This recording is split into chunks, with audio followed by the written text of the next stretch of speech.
Straight to Desan Thatia, who's also standing by with reaction. Desan, we just heard the very thoughtful reaction from Thabani Nyawose, saying that there's no ill blood between him and Zandile Gumede, but that really was his messaging even before this voting did take place. What are you hearing from the ordinary conference goers around you there?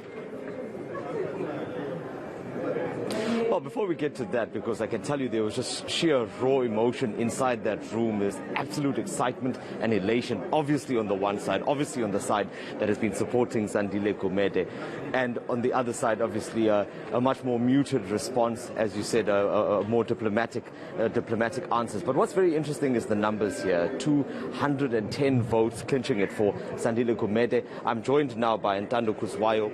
Ntando, firstly, I guess congratulations is in order here. Unfortunately, it must be a bittersweet moment for you in the sense of the person that you have ensured takes this position is not able to be here because of the step-aside rule and the cloud that's hanging over her head. Firstly, let's talk about the numbers. 210, is that what you expected? No, we expected a bit less than that. So it means there are other delegates that we originally didn't think or know that they're going to vote for us, that voted for us. We are very grateful to the delegates of eThekwini, particularly the branches which nominated Umama. Because I've been saying this for a very long time, that Umama was nominated by the majority of branches here in eThekwini. And I did say that she will subsequently be elected as chairperson. And that's exactly what has happened. So it means what the branches had wanted when they started their PGMs is exactly what happened today through their delegates. So we want to thank the delegates for being disciplined. A lot of things were happening here which could have distracted delegates, but I won't delve into those issues because it's issues I think that we need to raise with the ANC, because a lot of it is anti-ANC. It's an antithesis to what the ANC is. So we really commend them for their discipline, and we commend them for being steadfast in making sure that they represent their branches very well. And Tando, beyond the branches, obviously Umama Zandile Gumede has gotten support from there. How do you now sell this concept to the public? Because if we think about it, in simple terms, the ANC had recalled her previously, which meant that she had, in their eyes, failed in her duties, to carry out those duties. How then now do you sell her to the public for the second time? Well, we don't have much selling to do here. It's a collective that is going to be elected here. This is not just about Zandile Gumede. It's a collective that will be elected here, because right now we are going to nominate and vote for additional members that are going to make the full component of the REC. So that collective is a collective that needs to be sold to the public, not just Comrade Zandile Gumede. She's a well-known brand. If you go anywhere in the province and you ask people who's Zandile Gumede, they will tell you. But sometimes for the wrong reasons. It depends how you look at it. So she's well-known. We don't necessarily have to try and convince people about her. But the collective, in its wisdom, is going to be able to drive the ANC program, because the ANC is the leader of society. The ANC has good policies. It has resolutions that it takes in its conferences, including this one that is sitting here. It's going to take resolutions here that are supposed to transform this country. Look, in this very card here, we are saying we want unity, renewal, and we want a transformed economy. That is exactly what we are going to resolve here, and we are going to come up with a plan of action for this REC that we are electing that needs to be implemented. Speak to me about this practically. How is this actually going to transpire now? Because you effectively, at this point, you have a leader that is not able to physically lead in the true sense of the word. How is this going to work? Well, the ANC is going to guide us in that one. I'm not going to say what I would say would be my wishes. So I'm not going to express my wishes there. I'll leave it to the ANC to guide us on that one. But what I do know, because she's on a step aside, she won't be here physically, as she isn't. Comrade Tembo, who's the deputy chairperson of this region, I'm saying this with pride. And the reason I'm saying this with pride, Desan, 128, the branch that I come from, where the ICC is, was the first branch to sit. It's PGM, and it nominated Mama and the entire collective that was elected today. So Comrade Tembo is going to close the meeting as the deputy chairperson, because in the absentia of the chairperson, the deputy then takes over.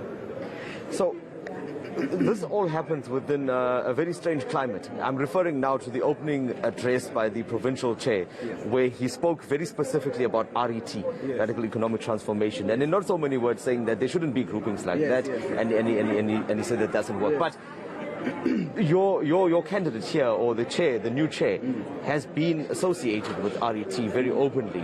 So how do you now reconcile these two things working in an ANC in KZN like that? Well, maybe let me explain why she's associated with RET. When she was elected as mayor in 2016, she was driving the program of radical economic transformation. Part of the reason why she's going to court today was because of that very same reason. She was driving the transformation of the economy here, because the economy of this city is skewed towards a particular race. So she came in and she said, no, things can't be left this way. People need jobs, people need opportunities. And she drove a program that was supposed to transform the economy of this city. And then, of course, a few years later, she was arrested for doing so. A case that we are going to answer in court very, very soon. Ntando, let me leave it there. We still have to engage with some of the other officials. I understand now, Marcel, that there will be a media engagement where we will get to speak to some of those other officials which will be taking up office in the new eThekwini regional leadership here. It's all happening right now, right there at the ICC in Durban. Desin Tatia bringing us that reaction from Zandile Gumede's camp, as we could call them. But let's take you straight back to Lindo Kuzle, who is standing by for us with more reaction. Lindo? That's right, Marcel. I mean, Mamu Zandile Gumede is one person that, she was on step aside, so many people were thinking whether she'll be coming back or not, but she has come back and she has returned as the chairperson of the region of eThekwini. But one person who hasn't been able to return, who was once the secretary of this particular region, is Ubaba Ubegintule, and we'll just shoot straight to him just to get his reaction of the conference. Baba, thank you so much for joining us. I'm sure it's a difficult time to be speaking to people, asking you about one thing that people will see it as a defeat. But are you viewing it as a defeat? You said you wanted to come back because you said you had ideas in terms of taking the region forward. But are you seeing this as a defeat in terms of looking at the perspective of the person that has triumphed over you, Babungci? Greetings to you and the viewers at home. I think maybe first of all, one must start by congratulating those who were elected this evening. As they are led by Mama Zandile Gumede. The African National Congress is a democratic organization. The leaders of the ANC are elected through democratic processes. One was elected to lead, and one was enjoying a huge support from the branches of the African National Congress. But we can say democracy prevailed, and Comrade Zandile Gumede was elected, and Comrade Musa Nciki was elected. I think there's no one who has been defeated.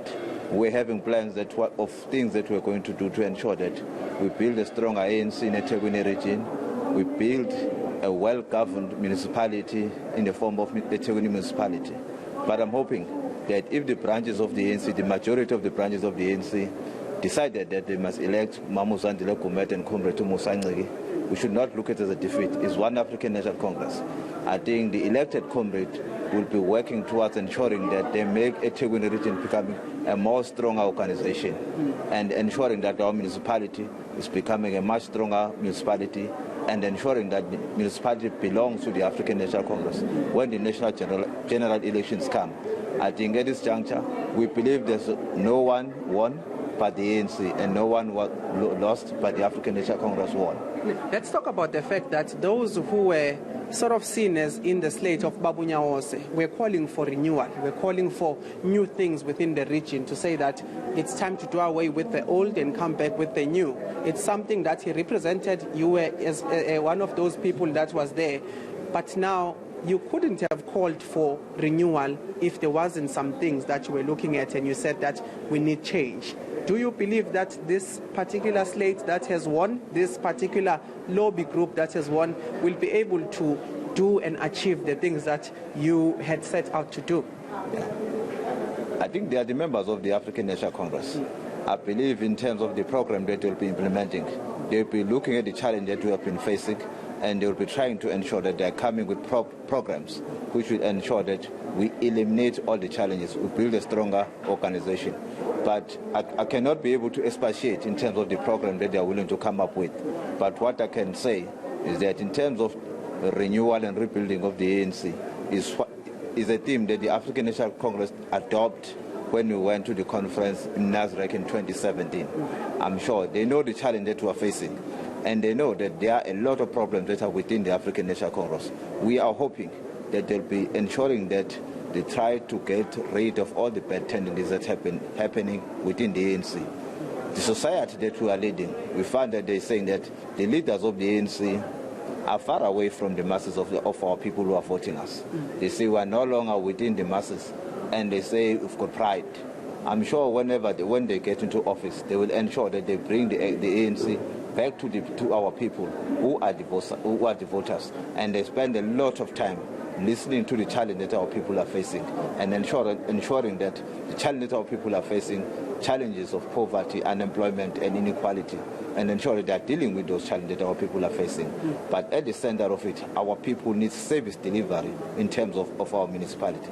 And the leaders of the African National Congress, from the branches, from the zone, must be elected properly, and we must have proper structures of the African National Congress from the branch level upward. And we must have strong branches of the ANC that are rooted within the masses of our people. I think in terms of the program that they are going to implement, we'll be ensuring that they are trying to respond to that, and ensuring that if we want to renew, start with self-introspection. What are the good things that I can do? What are the bad things that I've been doing, and ensure that we try to build a better and a new African National Congress that will appeal to the masses of our people. We are out of time, but I have to ask this question. It's quite compelling that I do. The issue of step aside, many people, especially here, leaders, don't want to speak about it because it seems like they're speaking about someone. So maybe let's rephrase it in this way. The National Conference at the end of the year is also a policy conference where issues and policies and guidelines of the ANC are discussed and they are interpreted further.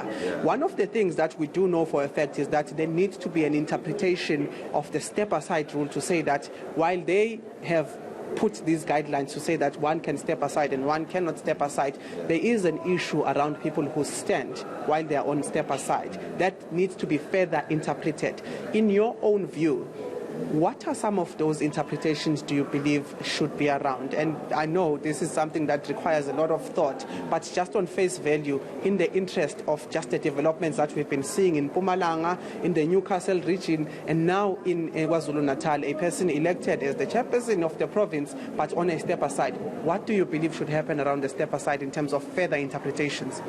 Yeah, maybe I'll agree with you up to a certain degree that particularly when we're in a campaign. If you're in a campaign and you know that in a slate or in a perspective that is opposing your perspective, there's someone who's on step aside. When you speak about it, it becomes as if we are just attacking that particular person, in this case, Comrade Zandile Gumede. But we can speak on it in terms of the principle or in terms of the policy that we have adopted. When the African National Congress met at Nasrec in 2017, the view was that we need people who are credible. People, when they appear in the society will have hope, and the society will have faith that we are being led by credible people. I think that was what the African National Congress was consumed with. And they had a view that once a leader is tainted, does not necessarily mean that the ANC agrees that you are already guilty. But is a view that says, because your name has been tainted, so that we clear the ANC, let the ANC move forward while we are dealing with the issues on the side. And then when we've been cleared, we can move on and join the ANC while the ANC is moving forward. But the challenge that we are facing is that at the center of it, if you say a person cannot be elected, what became a contradiction was that once a person must not get elected, it seems as if we are prohibiting that person from becoming elected if they are those who are believing in that particular person. I think when we meet in December, if we go to Nasrec, I think the conference must further elaborate what should we do if a person is being nominated, because in the eyes of the society, it might seem as if while we are saying a person who has been tainted might end up tainting the name of the ANC, but if he gets re-elected again, it seems as if the ANC is not doing anything about its image being tainted by being led by the people whose names have a dark cloud hanging over them. But I will restate again, the problem when we are saying about it and then there's a person who has been contesting if you're trying to explain the principle as it is, it becomes as if you're attacking a person. But I think when you go to NASREC, without referring to any particular individual, we need to be firm and be clear what we do if a person whose name has been tendered is standing, so that it will be clear and it won't cause any confusion in the society. I think that would be a very valid point that we look at. Babuntul, I know you are still busy with the conference. I'll let you go. Okay. Thank you so much for your time. Thank you so much for indulging with us. Okay. The person who was hoping to become the secretary of this particular region, but just sharing his thoughts on the processes, on his laws, but more than anything, speaking on the issues of the step aside. And I can tell you that I do not want to even touch what he said, because he was quite clear that while they may look like they are speaking about an individual, when they speak about the step aside, they do believe that there needs to be a further interpretation when it comes to step aside guidelines.